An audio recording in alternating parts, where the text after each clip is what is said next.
किसी से भीख मांगते।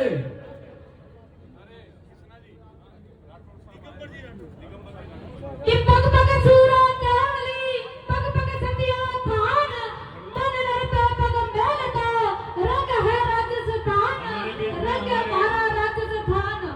आज से हमारे राठौर साहब राजस्थान के कोने कोने से पधारे हुए मेरे टहलूबी निवासी समाज के ताज और डीएनडी समाज के सिलवर मेरे माताओं बहनों आप सभी का इस जयपुर की धरती पर राष्ट्रीय पशुपालन संघ के समस्त पदाधिकारी एवं समस्त कार्यकर्ता आप सभी का हार्दिक स्वागत एवं अभिनंदन करता है।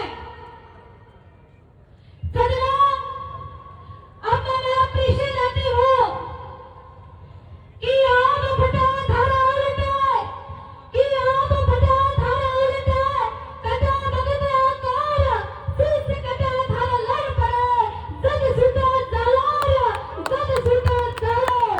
सज्जनों, मैं जालौर जिले के आम तहसील से आई हूँ।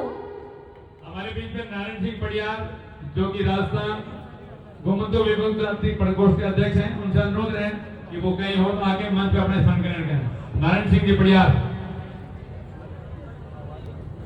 राम राम।